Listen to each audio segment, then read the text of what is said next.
And especially if it's a defensive play, which they get the playmakers to do it on that side of the ball. Give Bo Levi kind of the advantage going in there. Let him put some points on the board. It's gonna be a good game. We'll get to our picks in a second here. I think this has potential for a shootout, very close game as well. I don't think either of these semifinal games are going to be a washout. I think they're both going to be very close. Games that come right down to the wire. Either team could win it. Either team that goes to the East or West final is going to be very game. Well, folks, here we are. We've made it to the end of the CFL regular season. We did it. At times it seemed a little bit unlikely, about as likely as us starting a video on time, but here we are, Chris. So as always, welcome back to the 11th Island. I'm Brad, here with Chris. Like every week of the CFL season, we're here to give you all the CFL news of the week. So, Chris, what are we starting with? Well, first we're going to just quickly wrap up Week 16 because once the Alouettes lost, none of this really mattered. This was a showcase for a lot of young talent that hasn't played all season. Fun week, but not too consequential. So we're going to run through first. We had that Tuesday, the makeup COVID game. Edmonton beat Toronto in Toronto, 13-7. Then we had the Red Blacks with a last-second victory, 19-18 over the Alouettes, which took away their chance at a home game. Edmonton again played the BC Lions and lost 43-10. Then we had the Rough Riders, Hamilton, 24-3. Hamilton just popped off, getting their home field and getting some reps in. And then Blue Bombers lost to the Stampeders 13-12. Brad, what are your thoughts from Week 16 as we finish the regular season? Well, I think just to finish it off, one, we're not avoiding talking about just because the Argos lost. We're avoiding it because we didn't get a preseason at the start of the year. We got it at the end of the year. This was a preseason week. That's essentially what it was. And there's really no point talking about it now that we're moving on to the playoffs because, when Winnipeg's losing, only putting up 12 points, it's an odd. These games are inconsequential. Like you said, essentially preseason. Guys just getting reps in. I think it's okay to just move on past that. They weren't really of meaning. Well, and then final thoughts, I think, for me are thinking about Hamilton Tiger Cats and them going out with pretty much full strength. They had Mazzoli playing. They really attacked this game, and I think it was a smart move just because you can't put in Dave Evans here, because if Dave Evans ends up being good, then people are going to say, oh, what if we go to Dave Evans then? But then it's like Dane Evans. I call him Dave all the time. You've been calling him Dave for weeks, yeah. I didn't want to. I didn't know if you were like slipping up, and you said it enough. I'm like, no, he thinks it's Dave. And when I read it, I just read it as Dave too. It's kind of bad. All right. Anyways, it would just mess you up because you're like, well, did he really play good, or did he play because the Rough Riders benched so many people?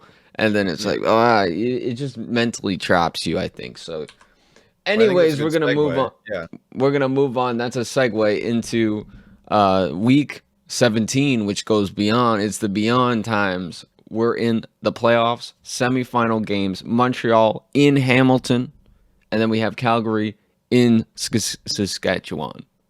Brad, what do you think about these games? So to start off, we'll go with the Montreal Hamilton game first. So Montreal is going to be traveling to Tim Hortons Field to play Hamilton. These two teams, we expected them from the beginning of the year to make the playoffs. The East was kind of decided in all reality before the season even started with how bad the Red Blacks were. It was just a matter of the seeding.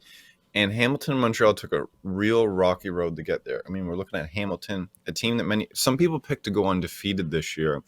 And most people thought was the best team in the league. Well, they limped out the gate. They ended up finishing with, I believe their record was 8-6, maybe 9-5. But they finished strong. They earned the second place in the East. But for a lot of people are going to look at that as a disappointing season. But it doesn't matter now because all you got to do is just win 3 more games and your season is a complete success. Mm-hmm. So they get a lot to prove here. The question for them is going to be, a lot of people keep harping on the QB situation. We've been talking about this since training camp. When we interviewed Jared 3 weeks before the season started, we asked him this question. People are still asking this question. Is it Mazzoli or Dane Evans? I think at this point, this decision was made a month ago when they put Masoli in the Mm. game. It's Masoli's team. No matter who you think is the better QB, in my opinion, I think Dane Evans probably is the better QB. You have to ride with Corner Masoli. case, I still think Dave Evans is pretty But good. you have to ride with the guy that you've chose. There's Mhm. no time. You cannot make last second changes here. The last possible chance that you could have made this change was at halftime in the Argos game when Masoli came out flat, which in all fairness is the only game that he's really came out flat since he came back from injury, and the Argos really pounded them that game. Mhm. So you have to ride with your chosen guy. In the offseason and beyond, Masoli might not be your guy, but right now you have to put all your faith behind him and show the team that you actually have the faith and you're not on the fence, because if you are on the fence about your QB decision, your team's going to come out flat against a very game Montreal Alouettes. Mhm. And Yeah. then do you want me to keep going, or do you want to touch on Hamilton? Well, I'm just gonna say, well, they did finish 8-6, Hamilton, and I think Okay, I thought the so. the Hamilton's had a very weird season in like with and we talked at length about this, all the road games to start. It was until Yes. Labor Day that they played at Tim Hortons Field, and to kind of hit that stride in the middle of the season where they had those home games, had the bulk of those games, and then to have their two quarterbacks go down and then have to deal with kind of the pains of that. And finally, it's felt like everything that could go wrong for this Hamilton Tiger Cats team has gone wrong. And some of the losses that they've had are just absolute heartbreakers where, I mean, they just get stolen right away at the last moment. And I think that is kind of a thing that they're going to have to overcome some of the unluckiness, and they're going to have to get it. I think it's a big mental game going into this week against the Alouettes for the Ticats. Well, I mean, Now, you can look at that situation where everything that could have gone wrong went wrong, the ups and downs of the season. You're in a home playoff game. After all of that, you're still in a home playoff game. You're right where you want to be. You have a chance to, if they make a Grey Cup run, they'll have 2 home playoff yeah. games. How often can a CFL team say that? So this is if everything's gone wrong, you're still in a position to succeed. Unfortunately, you didn't get the bye to the East Final. The Argonauts made it. I mean, you're looking at they had 6 losses. 3 of them are to the Argos, who are the best team in the East. That's a situation where at the start of the year, we, as Argos fans, we were like, holy, we're screwed. We're playing the best team in the East 4 times. Little did we know we were the best team in the East. So for Hamilton, their losses, it's not like some of these teams where they've had some losses to like the Red Blacks or Elks. They didn't have any losses like that. They're losing to the Blue Bombers, and they're losing to the Argos, and then that one to the Owls. What they split the season series, but they had home advantage pretty much locked up because they had the points differential over the Owls, so they got that in their favor too. and I mean, barring that last game, I mean, if that game was a little bit closer, the Ticats would probably still have the points differential on the Argonauts just from Labor Day. Yes, no, This is that's true. when this team is scoring, they go crazy. So and now, Brad, what are you thinking about the Alouettes here? Well, again, they're a team that's had a very rocky road to get here. I mean, they were kind of floundering in the middle of the season too, and then when Vernon Adams went down, it was, I wouldn't say it was almost full blown panic mode. It was like, is this going to be Matthew Schultz's team? They make the big deal to bring in Trevor Harris. We talked at length on this podcast as well about what we thought about that deal. In hindsight, it's looking very good. I think it's a reason why they have a good chance to win going into Hamilton. Trevor Harris has really played well. Mind you, he didn't play well in the last game of the season, but I think this was the right decision. I think in the future, Vernon Adams still the QB of this team, but Trevor Harris goes on a run here. It's going to make people question that. It's going to give us another topic to talk about in the offseason. But Trevor Harris here has really come into shape with Montreal. He's kind of a late career resurgence at 36, and he's given, with the plethora of weapons that Montreal has on offense, he has the ability to really make things happen here. With a good coach in that system, they have a solid defense. Defense is not necessarily going to go out and win you games, but they're going to keep you in games, and that offense has the potential to light up the scoreboard. So they're a very game team because they can always score points here. It's interesting too. Hamilton has not played Montreal this year with Trevor Harris under center. They've always game planned for Vernon Adams. Throws a little bit of a change in here. So it'll be interesting to see. What do you think about them, Chris? Yeah, I think all of what you said. The one thing that concerns me is the team that I saw last week against the Red Blacks seemed just a little bit lethargic. There was a lot of sloppy play in the start. They kind of got caught with their pants down when it came to the run game on defense. I think that they're really going to have to wake up because that was a game that you have to think you have to win that game. You know, if you're the Yes. Alouettes, it's not like we're taking a week off here, and it felt like very similar play to other teams that have already locked in what they've got and are just trying to coast through the end of the season. And that was the vibe I got from the Alouettes. And you're playing the Red Blacks in the last week of the season. You're trying to throw a Hail Mary for home field. I did not like what I saw from the Alouettes last week, and it really concerns me going into the playoffs. Yeah, and that I agree that is concerning, and that's where you really hope that the veteran leadership that a Trevor Harris brings, the coach Kari Jones brings, that they will that's in the past. Nothing matters now. The last 14 games do not matter now. It is simply what do you do next? We have a chance to go into Tim Hortons Field, make some noise. I mean, they finished the season 7-7, I believe, right? They're a 500 team making the playoffs. That's what you get in the CFL. That's to be expected. But you got to sit there and be like, this season didn't go our way, but we got a chance to make people forget about all of that. And I believe that with the veteran leadership they have on that team, that they will come in the right mindset and put up a good fight in Hamilton. We'll give our picks in the Grey Cup pick section, but I believe that this is going to be a good game. We're set up for two very good semifinal games. The first one that started off will be very good. Potential for a barn burner, high scoring game, which also might mean, now that I say that it's about a 10-7 final. Yeah, we're not gonna go there. And speaking of that stuff, so the odds are not up for Montreal Hamilton yet on the CFL website. I probably could go into Bet Regal and find them, but I'm not. When we get to the Grey Cup picks, we'll go into Bet Regal, Yeah. and also too, just to before we get into the Saskatchewan Calgary talk, we will in the Grey Cup wrap up, I will go through every episode and I will total up all of my picks and I will give the record because I have not kept track whatsoever. I've been just throwing these picks every week at you, not knowing how I'm doing. I'll go through. Well, I mean, there's big pick or a controversy with the picks in the CFL kind of world right now. You know, you see that stuff going on? No, I did not with see the that. CFL commission. Those guys, there's some drama there. Are you Everybody talking go. Are you talking about the meme accounts? Yeah, the meme accounts. Like go check out at CFL commish for the scoop. There was some stuff going on. So, anyways, we do have the odds for this game. We have Calgary sitting at a +3 against Saskatchewan with an over/under of 44.5 points. Brad, what are we doing here? Well, we'll get to the picks in the Grey Cup section. I think to just touch on the game, the battle of the Dickinson brothers here. This will be the fourth meeting between Calgary and Saskatchewan. They're going to Mosaic for this. Calgary actually won this season series 2-1, and they're still going to be playing away here. I think it's a situation to start off with Saskatchewan. They finished 9-5. For many teams that would be a very good spot to be in.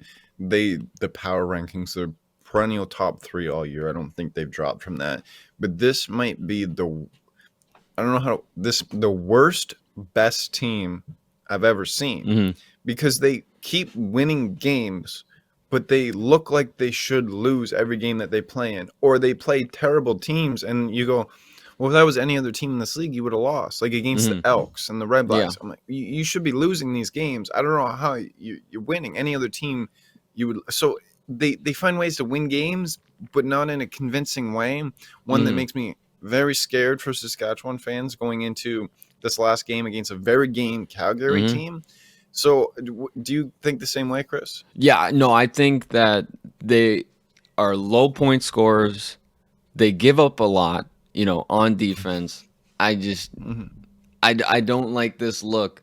And especially when you got a Calgary Stampeders team that, once again, there's all these teams here that are in the discussion have kind of gone down and gone up, and they've tasted the rock bottom of what the their CFL divisions can offer this season, and in terms of Mhm. injuries and been through so much adversity that they're going to come in hungry.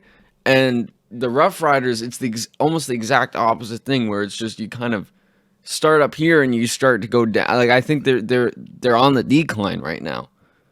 Well, the thing is too is with Saskatchewan, they're one of the only teams in the West that doesn't have like very recent Grey Cup experience. Mhm. Fajardo is going to be hungry for that after 2019.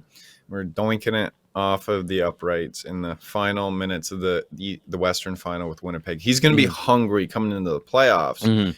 But it's about momentum, I think, for them, and against a team where you might have those jitters, you might be a little Mhm. that more nervous energy because Saskatchewan put so much faith in you before the season. You still got a home playoff game, so those expectations are there. Versus a Calgary team that's very used to, I mean, touching them, Bo Levi and Calgary are very used to walking in here big favorites. They're used to minuses beside their odds in the Mhm. column, and now as an underdog takes away a lot of that pressure, and they can just go out there and ball, which Mhm. we've seen in the tail end of this season, a Calgary team that came out strong. There was times during the year where we thought BC might overtake them. Mhm. That didn't age very well. Calgary, but we did, in all fairness, I would say to us, we did say we have been on the Calgary bandwagon, partially because Jameer Thurman, they were going to come back all year long, and they did. And I think a lot of people are going to take Calgary to win this game. What do you think that they need to do to win it here, Chris? I think they need to block out. Mosaic is going to be pumping, and I Mhm. and I think they really gotta just attack Fajardo, get Fajardo like hurt, or not hurt, but get him, rough him up. You Is this know, the Stampeders bounty program? no, I'm just saying they gotta put pressure on him early and really quiet the fans. They need a big sack that's just gonna Yeah. shut everybody up. I think that is the key to this game. Shut the fans up, because that's really the biggest asset that the Rough Riders seem to have going into this game, where they're starting to slide a little bit, and their fans are shaking them, wake up, wake up, wake up. You gotta get the fans asleep, because then the Rough Riders are gonna be asleep. No, I agree. Nothing will fire you up more than a playoff home crowd. And if they hang right away, quiet them down, that changes the complete tone of the game. And especially if it's a defensive play, which they get the Hmm. playmakers to do it on that side of the ball. Give Bo Levi kind of the advantage going in there. Let him put some points on the board. It's gonna be a good game. We'll get to our picks in a second here. I think this has potential for a shootout, very close game as well. I don't think either of these semifinal games are going to be a washout. I think they're both going to be very close games that come right down to the wire. Either team could win it, and the both. I mean, they're going to be going. Either team that goes to the East or West final is going to be very game. Yes, yes, very game. Do we have a very game counter? All right, should we move Do on? I say very No. game that much? I feel Yes. like I don't. You've said that about every single team. Oh, this team's very game. Don't make no mistake. They're very game. Yeah, I It mean, is a I mean, game. yeah, I mean that's on me. I feel every time I'm like, I don't think I've said this. So Speaking this of seems. games, we got our Grey Cup picks, and really bake into that our Eastern and Western final picks. We just put it Yeah, all into one category. Wait, are we? we're doing the full playoff tree right now, right? Yeah. Well, yeah, because You you kind okay? of have to get to the Grey Yeah. Cup. Okay, so are we like? Am I gonna give all my picks and you give all your picks, or are we gonna go game by game? Well, I I mean, like, almost you could just say the Grey Cup, and then it's just no. implied from there. Okay, so I understood this differently, so I'm gonna give my picks and then you give your picks and you Okay. do it how you plan to do it. I'll do it. So I go the Eastern semifinal. I think Hamilton takes this at home over Montreal. I think the home field advantage is going to come in for Hamilton here. The Western semifinal, I think Calgary goes in and steals one in Saskatchewan. I think that they're riding too much momentum. Eastern semifinal, the Argos are going to beat Hamilton again. They beat them 3 times this year. They're going to beat them a fourth. I think home is just going to ride them through in the East. Western, Winnipeg versus Calgary. Winnipeg's too good. Winnipeg's going to punch their ticket to the Grey Cup for back-to-back years. My Grey Cup, Winnipeg versus Toronto. It's a tough one. It's a tough one here. I'm going with the Argos. I think it's a team of destiny here. I think the Blue Bombers, I think they peaked in the center of the season, and I think those last 2 games might have sprinkled a little bit of doubt. And traveling back into Ontario, the Argos with the short road trip are going to beat them. So that's my Grey Cup picks. I'm thinking Alouettes over Stampeders. I mean, that just shows you the different brains between me and you. The fact I laid it all out here. Alouettes Stampeders. No, see, I'm pretty close to where you were at. I think the Argos are going to be in the big show. I think that the Bombers are going to get there, and it really comes down to do the Argos, are they able to take that home field magic and just put it into Tim Hortons Field for the course of a weekend? Because that's how they're going to win. It's the home field magic. It's going to be unexplainable. It's not going to be, wow, that was the better team out there on the field, because that's never been the story for any of the Argos wins. It's going to be, hey, like, that's really lucky that the post was just standing there in the middle of that play. Or, wow, like, that was just, that weather, was just, like, the wind just kept moving different directions. That's what it's going to be for the Argos to win. And the way the season has gone, the more confident I grow is that's what's going to happen in this game. Yeah, and I think before people start roasting us in the comments, we're betting with our hearts here, and probably a good portion of we've made it very clear we're Argos fans, and we do not want people coming at us with the receipts in a couple weeks if the Argos want to run and we picked against them. And I mean, shout out to Soul Man. Maybe 6 weeks ago, he was saying, like, oh, you guys are getting too comfortable with the other teams. You guys are getting, so we got to prove our loyalty to the Argos. But Chris, who do you have this weekend in the Sunday games, though? The Sunday games? I think the Stampeders are going to win, and then the Ticats. Okay, so we're on the same. We're on the same page, which is Yeah, so, I mean, I think this is going to be a great weekend of games, though. I think, like I said, I think they're very close games, and they have the potential to be high scoring here. Yeah. Well, I think that the Calgary Saskatchewan game, like, I think that's going to be going to become a very defensive game, especially if the Stampeders or Stampeders are going to win. Just being at home, I think that's going to need to be a defensive game for them to sneak out a win on the road, and that's how I think it's going to be. Whereas Montreal Hamilton, I think that it's either going to be high scoring or a blowout, because I think that Hamilton's going to come out 0 to 60 real fast, or 0 to 100. We're in Canada, 0 to 100 real fast, and the Alouettes are going to do the same. It's just, I think the Ticats have a higher ceiling for their defense, or a lower ceiling for their defense. Would that be? You know what I'm saying? And I think it's going to be high scoring and either really slanted or really close. With that being said, we've talked about the teams that are moving on. Let's say goodbye to some of the teams that we've grown to know over the last 16 weeks. Yes. Yes. Yeah. So these are the teams without an X or a Y beside their name on the standings, and the teams that are now packing their bags, leaving their home cities, and going to wherever they came from until next year. Yeah, I think it's time to just give some final thoughts just on what's kind of next. I mean, we're talking about the BC Lions, the Edmonton Elks, the Ottawa Red Blacks.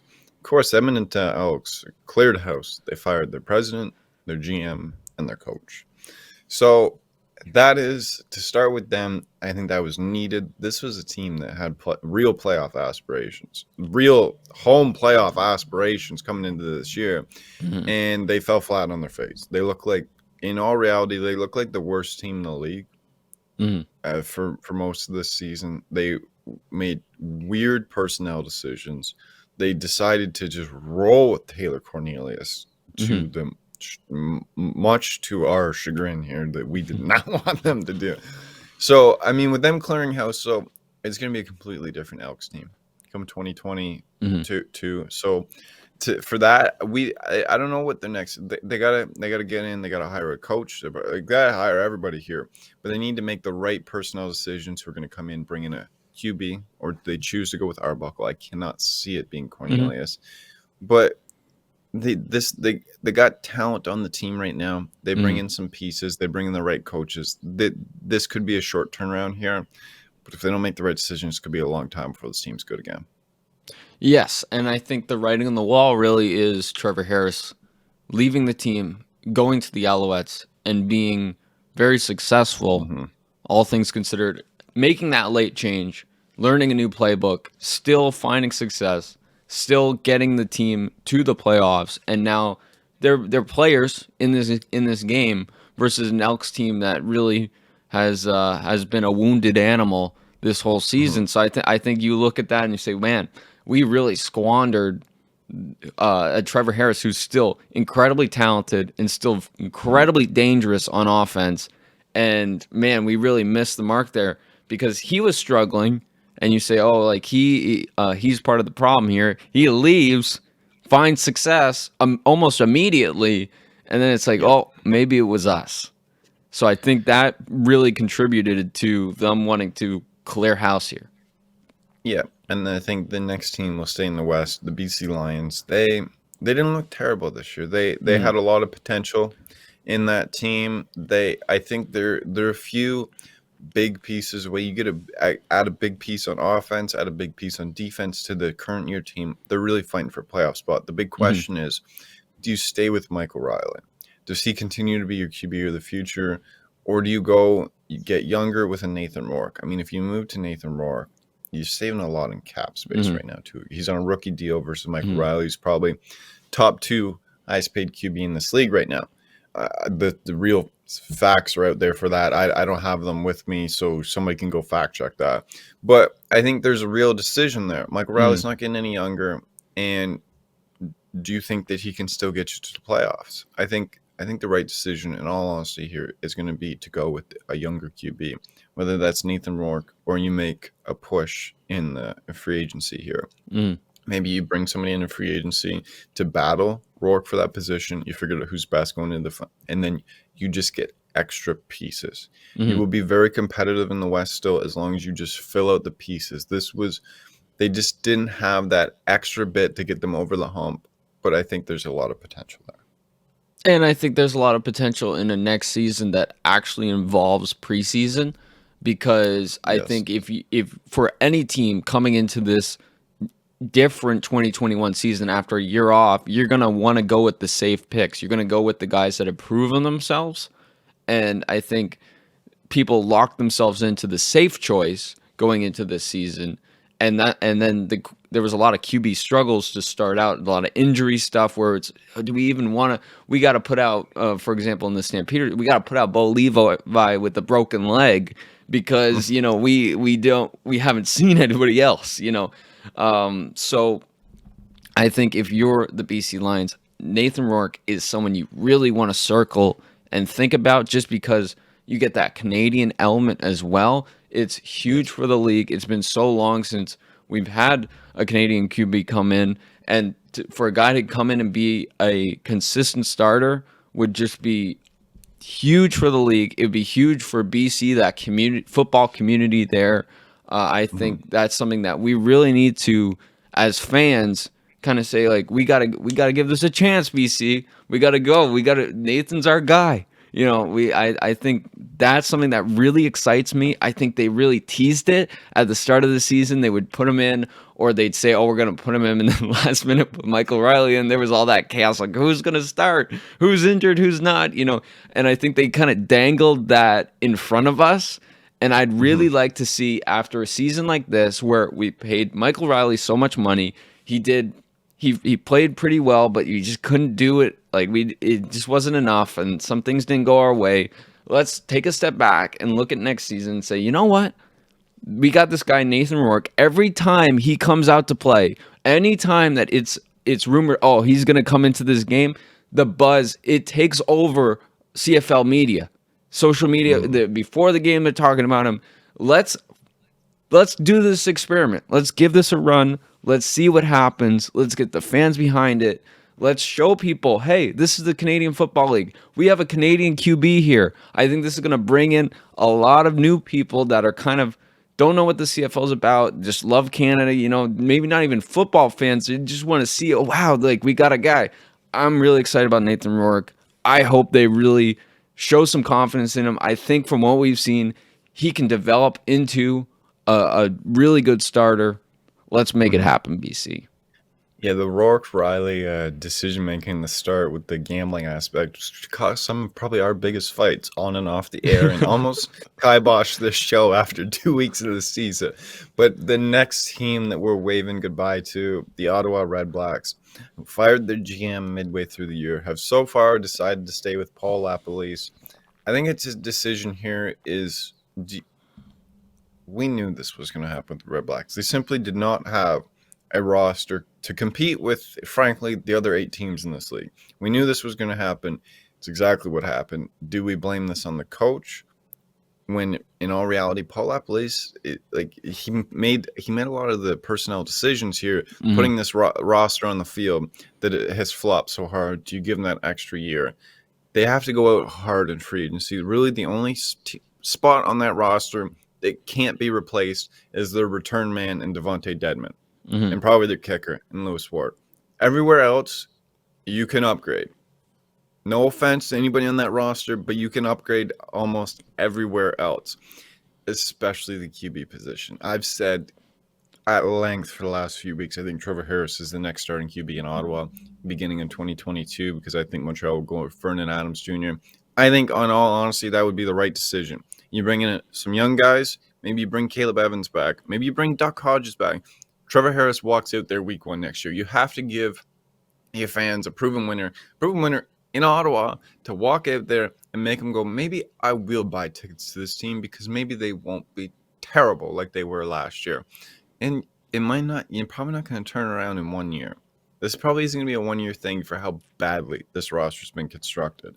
But you got to give the fans a little bit of hope here, and it starts at the quarterback position. You got to slowly build it, and the way the East is, if all you need is another team to flop, and you're right in the playoff mix, so they got to go out hard in free agency, but first and foremost, they need to focus on the QB position. Yeah, I like that, and I like what you said about just selling tickets. And I mean, if you bring in a guy like Trevor Harris, you remove the whole rebuild thing. You get rid of that whole rebuild thing. That feels like a win now move, even though it's not fully a win now move because it's just that one thing. So I think you got to bring him in just to get some little excitement while you kind of shine Trevor Harris, like you're like, woo, and then in the back we're just okay. We're gonna bring in all these guys. We're gonna rebuild this team, and maybe we can make the playoffs. Maybe we don't, but we got to just do better than we did this season. And you're not going to have to give up very much for him because Montreal is not going to be able to afford both Vernon Adams and Trevor Harris next year. So it's not going to take the sun and the moon to get him. It'll be very, very limited pieces needed to get him. So there's no excuse for them not to go out and do it, provided Montreal decides to go with Vernon Adams over Trevor Harris, which if they don't, is a very, very bad, wrong decision. And Ottawa should then go scoop up Vernon Adams Jr. Yeah. Either way, there's going to be the merry-go-round is going to go, or the carousel is going to go around. It's going to be, we're playing musical chairs, and there's always going to be a QB out there for them. All right. So finally, to wrap it up, because we're going long here. Yes. So playoff videos. The clock is ticking. It's time to go to work. So basically, we've been putting out these episodes on Tuesday. Weekly show. We're going to probably move the weekly show now to Sunday to be a little bit quicker on the ball with these playoff videos. Brad, anything you want to say about that? No, I think, I mean, if for people that watch this video week in, week out, like Ryan, if let us know what you think about moving to Sunday. I think that works best for everybody to get the video out right away, give our thoughts on the games. We're going to be sitting down as soon as it ends. We'll get on, record. If you stay tuned. If you watch our immediate reactions, we're gonna do it kind of in the same vein as that, I think, if I'm right here, Chris.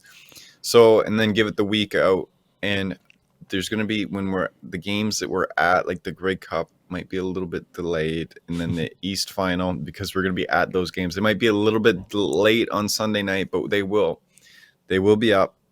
And we've been with you throughout the regular season. We're going to stay with you throughout the playoffs. We appreciate all your support throughout the regular season. We appreciate the support that you're going to continue to give us in the playoffs. Being presumptuous there. Fingers crossed here.